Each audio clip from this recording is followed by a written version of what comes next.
better. Right, okay, let's do this.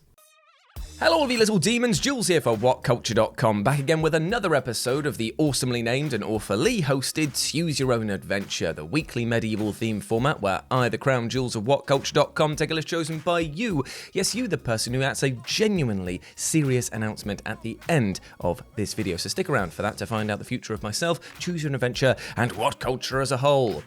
That was too dramatic, it's the first two. And this week we have none other to thank than Dark Story Edits for their suggestion of video game goons that you just felt awful for killing. And here's the thing, the life of a video game goon is a pretty thankless one indeed. I mean, not only is your day-to-day likely filled with mindless busy work, but you are asked by your employer to lay your life on the line anytime that a would-be superhero or video game protagonist comes knocking at the door. And despite what the likes of Walmart might say, death by superhero / video game protagonist / at work at all should not be part of your contract. On top of this, as goons are so numerous and ultimately expendable, very rarely are they kitted out for the task at hand. Oh, what's that? Batman's coming, let me get my... Nothing, it seems, because the Joker has apparently only got 5 guns and he's given them to those guys over there. Wish me luck!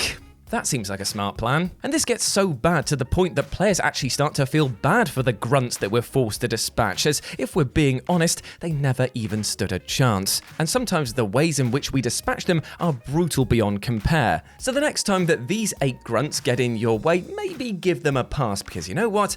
Their lives... well, they suck as it is. So let's talk about them today. As I'm Jules, this is WhatCulture.com, and these are 8 video game goons that you felt terrible for wasting. And you know the drill by now. Say hi to me here in the live chat and put your suggestions for next week's episode down in the comment section below. But with that in mind, let's get on with the list, shall we? Number 8, the Grunts, Halo franchise. Now, the grunts within the Halo franchise always stand out as an absolute curiosity to many. Within the Covenant, you have the noble and deadly elites, although some would call them fart-sniffingly obnoxious. You have the horribly hairy and scary Craigs, brutes. You've got the absolutely roid-headed hunters, and the jackals who most definitely only browse the internet with incognito browsers. Now, each of these races brings a unique aspect of battle with them to the war against humanity, either hitting like a truck or being able to level you from a country mile away. And then we have the grunts.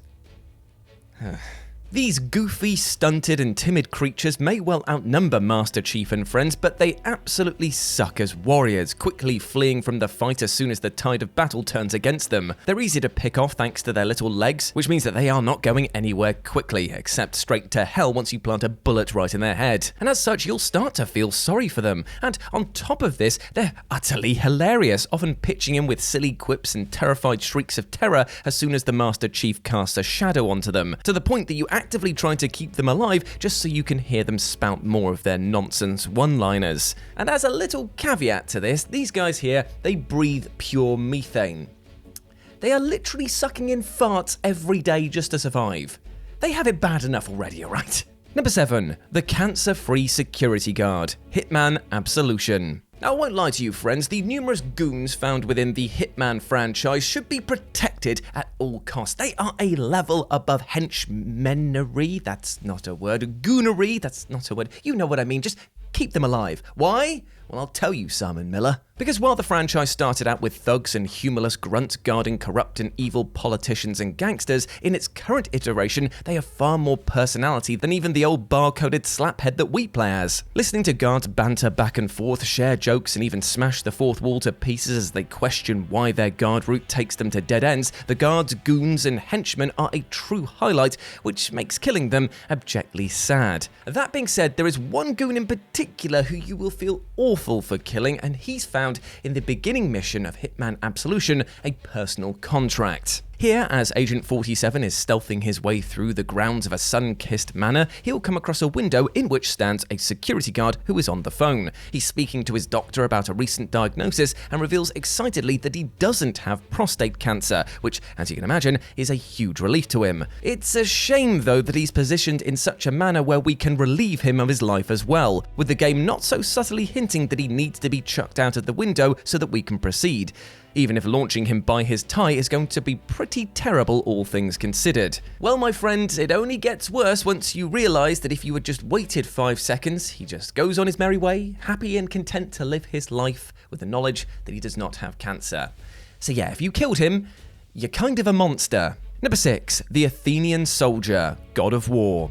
Now this will come as no secret to anyone even slightly familiar with Kratos from the almighty God of War series, but this jacked up, super powered and super pissed off godslayer wasn't always the nicest of people. I know, right? Who would have expected that somebody who routinely caves in the skulls of his enemies had something of a dark past? What a shocker! Plot twist! Surprise face! To be fair though, we didn't know just how dark things were going to get upon starting up the original God of War, which painted Kratos in such a way as to make it clear that he wasn't actually a good guy, but just that everyone else was far worse by comparison. Yet there is one act in the first game that is so bone-chillingly horrible that it's sat with fans of the franchise ever since. And I'm of course talking about Kratos' decision to sacrifice one of his own goons, one of his own soldiers, in order to appease Poseidon and gain access to his lair. As the Athenian soldier appears trapped inside a cage, he begs Kratos to return with him to Athens in an attempt to move on from the horrors that they both witnessed and start anew. Yet it's here, under the player's control, that they must drag the cage slowly and painfully up to the sacrificial area, all while the man cries and begs with you,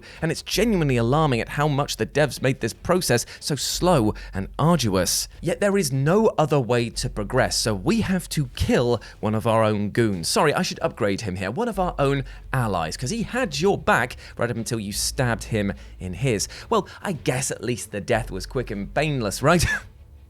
What's that? You set him alight? Eesh. Number 5, head crab zombies, Half-Life. Now life sure is pretty grim for the people in the world of Half-Life 2. Not only are they completely subjected to the alien forces known as the Combine's whims, but they also have to live with the knowledge that even with their best weapons and most advanced technology, they lost a war to these invaders in just 7 hours. That's barely enough time to watch the Two Towers Hyper Special Super Tolkien Mega Cut Edition with extra hairy feet added. Yet I guess it could always be worse, as you could have fallen prey to a head crab and become a horrifying creature known as a head crab zombie. No matter how you cut it, having this thing clamp down on your face and then use your body like a puppet is a terrible fate. But it's even worse when you learn that the host is actually still very much aware of their situation, as characterized by their reversed moans and pleas of "help me." Plus, according to Alex, these things absolutely stink. She says, "Ugh, that smell can only mean zombies," implying that the, let's just call them fear evacuations that the host will have done upon having the head crab latch onto them are very much, apparent and stanky to the people around them. So yeah, not only do you have to theoretically attack and kill your own friends and family, but you have to do so while stinking of shit. Rough. Number 4, Gretchen. Warhammer 40,000 Space Marine. So to be clear, life in the Warhammer 40k universe is grim at the very best of times. With never-ending wars, the threat of demonic possession, alien races looking to eat your very face, and of course living under the rule of a supposed god emperor who will make you eat your own parents baked down into corpse starch because resources are thinner than a blood angel's patience, life is no bloody picnic. Yet it is even worse for the Gretchen, or Grunts as they're more affectionately known. Now these subspecies of the orc race are, how best to describe them? Utterly and completely pathetic. They are the lowest of the low. They are a piece of low that has been left under your bath and has gathered lint. It is a bad time to be a grot, because not only do you have to lug about all of the heavy equipment for the orcs who are too lazy to do it themselves, but you may end up being a snack just because they're bored. Now imagine taking all of that and going up against a Space Marine. With arms barely strong enough to raise their pistols, they have to take on Captain Titus in Warhammer Space Marine, which goes about as well as you might think. As Titus walks through a hail of shrapnel, they might as well be firing pencil shavings at him. And when he delivers them the word of the Emperor very loudly through the barrel of his bolt gun, the word is bang by the way, the grots turn into a red mist. So yeah, these poor little creatures have suffered enough. The next time you see them, just give them a pass, alright? Plus, as any orc player knows, they're the best thing about the army. Whee, go Grunts! Grot Revolution Army! I actually did that on Live and Let Dice, by the way. Go check it out. I did a Grot Revolution battle report. I made a custom guy on a tank with M. Bison's clothing who stood there. It's brilliant. Go check it out. Number 3, Paul Bearer, SmackDown vs. Raw 2011. Now, the sport of wrestling is one built around complete and utter trust in your opponent. After all, the reason you see WWE superstars on TV each and every week isn't just down to them being the physical elite, it's down to their opponent not absolutely necking them for real. Therefore, each and every match you see, outside of CZW, which is just, deranged, are balletic displays of well-timed saves, making the action look utterly stanky but ultimately protecting each wrestler as much as possible. And this is why it's always very nerve-wracking when wrestlers square up against other talents within the company who aren't ring-trained, as here the risk of injury just absolutely skyrockets. Thankfully though, in SmackDown vs. Raw 2011, the broken bones and permanent scarring are only digital, but still, that doesn't stop you from feeling very, very bad when you are tasked with beating the ever-loving piss out of the one and only Paul Bearer. Bearer, of course, is well known for being the long-time manager / puppet master / goonish urn carrier for The Undertaker. And because SVR 2011 lets you challenge the dead man's undefeated streak in its Road to WrestleMania mode, Bearer soon falls within your crosshairs. A match is set up, and you're given just one task: put Paul 6 feet under. The thing is, though, Bearer isn't much of a fighter. In fact, his only action within this match is to run away, cower, attempt to hide, and maybe reverse some of your moves occasionally. So what you have is a supremely one-sided fight, but it's unfortunately one that you really have to go hell for leather on, because there's a time limit in which you have to beat the ever-loving piss out of him. So yeah, you're kind of like, I'm sorry, Paul, I'm so sorry, you're really entertaining, but I need to because the clock's telling me to. And he's just like, it's okay, don't worry about it, woo! He has a very shrill voice, by the way. That was part of the character. I'm not just taking the piss.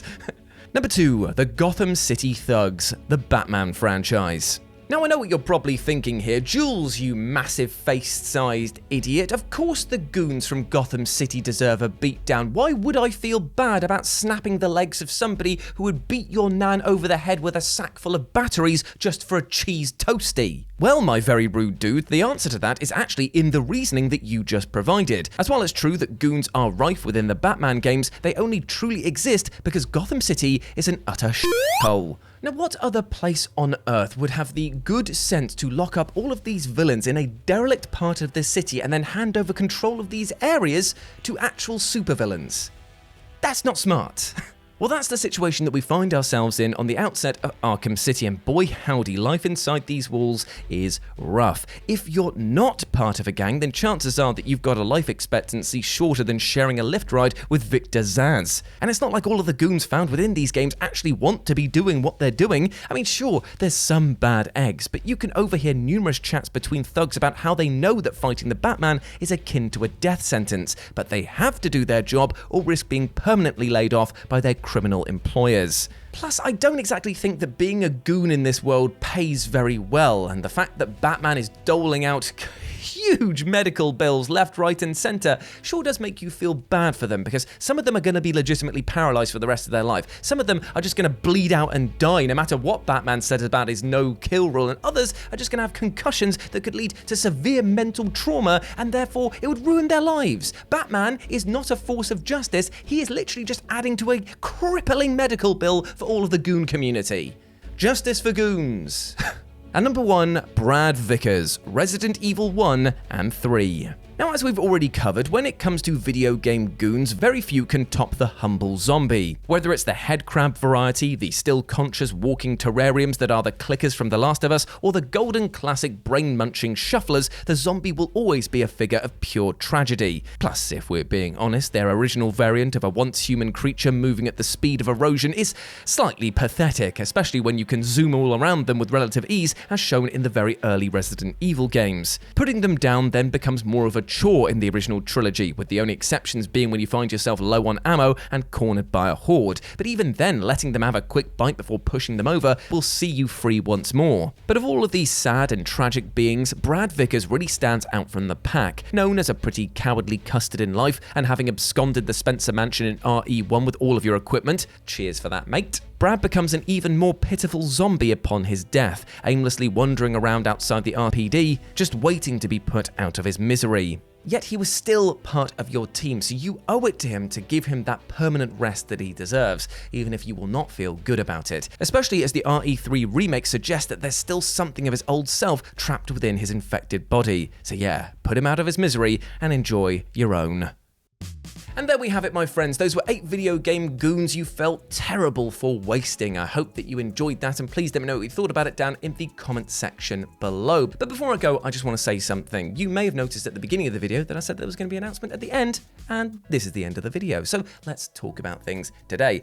Now, you may have seen I put out a tweet a couple of weeks ago, maybe 2 weeks ago by the time this video comes out, because we film a little bit in advance in order to get them edited. I know we don't edit them on the day. What a shock horror. But you may have seen that I'm now stating that I am not going to be any part of the WhatCulture family going forward, but I want to stress that I'm not going to be a full-time member going forward. I'm actually stepping back to work on a new project within Future called the Future Games Show, where I'll be doing some stuff for them every Friday, and it will dial up as and when I move over from WhatCulture.